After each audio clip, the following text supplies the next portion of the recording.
guys, hope you're doing well and your family is staying nice and healthy. I am currently still working on the journal that I have been working on a couple videos before this one. So I just wanted to make a few more cards and tucks and things like that for this video. I am showing you some of the stamps that I have here from Tim Holtz, and then I also have the matching dies for this set. Highly recommend the dies. If you get the set of stamps with all the little legs and antennae and all that, the dies definitely make this such an easier job, and the cuts come out perfect. So I did want to show you how well they turn out here. So you'll see here that I'm just cutting out this little moth and the little ladybug, and once I cut them out, I'll show you kind of how they turned out. And like I said, you definitely don't want to buy the stamp set without the dies because it makes a world of a difference. I love fussy cutting. It's actually one of my favorite things to do, but with all these little legs and stuff, you just can't get that close, or it's very hard to. The dies make it super easy. So here I'm going to pop out the little moth. See how his little antenna are perfect, and these little legs on this little ladybug? Perfect. Love it. Couldn't recommend it more. So now I'm just going to work on a couple different cards and like a little cluster or a tuck spot. First, I'm going to work on a card. I'm going to mount this picture here of the little birds to a piece of coffee dyed dictionary paper. And I'm just going to tear that dictionary paper out with my ruler. I will ink around all the edges of the bird card, and then also I will end up mounting this whole thing onto a piece of coffee dyed cardstock. Because the dictionary paper is very thin, and so is the printable or printout that I did. I need some more stability to it, so you'll see here in a little bit that I will mount it to that cardstock. First, I just took an old Stampin' Up! Punch that looks kind of like a Rolodex and punched that out. I really like the texture that it gave to the dictionary paper. And so I did that. I haven't actually used that stamp or that punch in quite some time, so I was happy to pull that out of my stash. For this actual, what is it called, junk journal, I did pull out my punches. I think I may have showed that in another video. Some punches that I haven't punched or used in a while, and it was good to use up some of those things. You know, you have a lot of those tools sitting in your stash that kind of just sit around and you're like, oh my God, why did I pay all this money for these things? And I've never used them. So sometimes what I do is before I start a project, I will just go through my tools or my stash and say, okay, what can I use on this? And then just pull it out. And then if I have it all out with me, I tend to use it. If I just start a project with nothing out, nothing ready to go, and just kind of winging it completely, then I tend to just use the same things I use all the time. So by kind of looking through your stash and pulling that out before you start a project, sometimes will kind of force you to use the things that you don't really think about because you don't use it all the time. At least that works for me. So I just wanted to share that with you guys. What I ended up doing was on this little card is I took out a little cut apart floral that I had as a printable, and I added on a little flower kind of trim or doily type of thing, and I really like the texture that gives.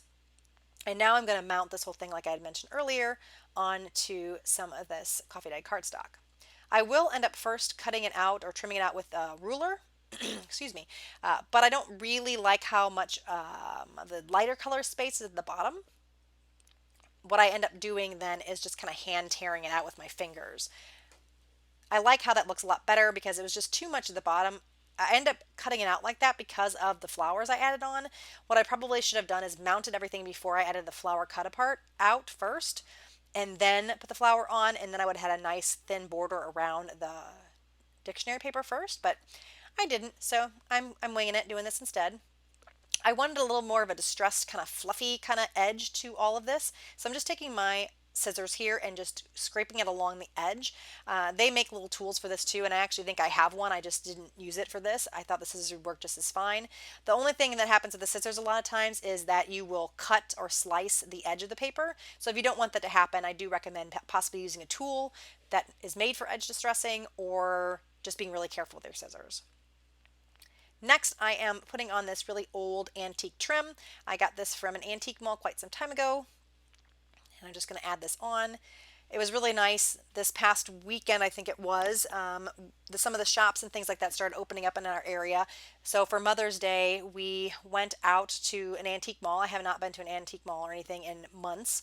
So it was really nice to get out. I was a little nervous about going out. I really haven't been out except for essential things like the grocery store since all this started happening. So I made sure I was prepared with my alcohol and my mask and everything like that. And it was in a more rural area where they haven't had very many cases.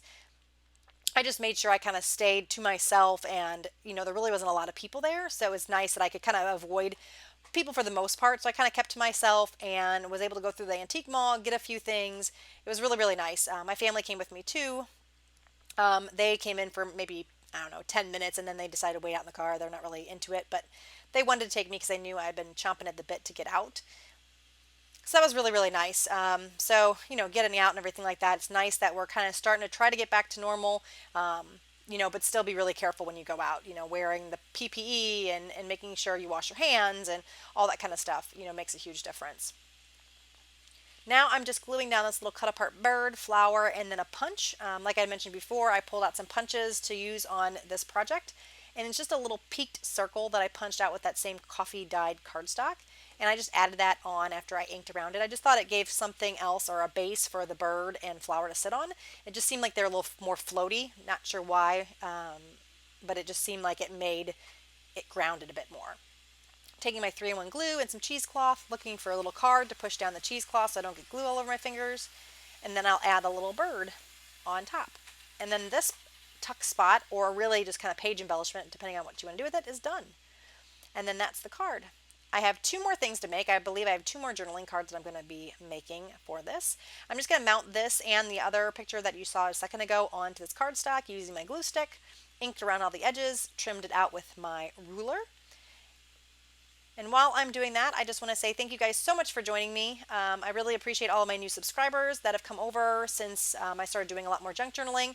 I think Rachel at Roxy Creations had mentioned me too, or I know she mentioned me, and I think a lot of you came from her, so I really are from her YouTube channel, so I really appreciate you guys coming over, checking me out, stopping by. For all my old subscribers that really enjoy my Project Life videos and things like that, I actually ordered a bunch of photos. Yeah, I know it's May, and I haven't started yet, but I'm hoping that I will find some time to do some Project Life. I took last year off, but I'm hoping that I'll be able to get some Project Life done and have some of those videos up too. So if you're one of my older subscribers that enjoy those videos, I should have hopefully some of those up. Hopefully soon, we'll see. I haven't been taking as many pictures this year. My daughter's a little older, so I just don't get as many. So I'm hoping that because it's a smaller amount, I will be able to get these Project Life pages done. Stay tuned. Anyway, back to this layout.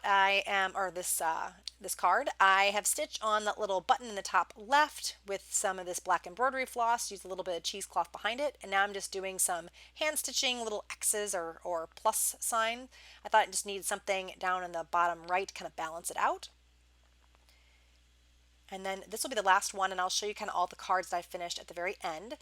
I want to thank you guys so much for joining me. If you have not already subscribed, I would love for you to be a subscriber of my channel. If you enjoyed the video, please give me a thumbs up. And if you have any questions or suggestions, comments, or anything else, please leave those below. Love hearing from you guys and chit-chatting. Can never get enough comments. I love hearing from you guys. Anyway, well, thank you guys so much. Stay happy, stay healthy, and I will talk to you guys again very, very soon. Have a great day. Bye, everyone.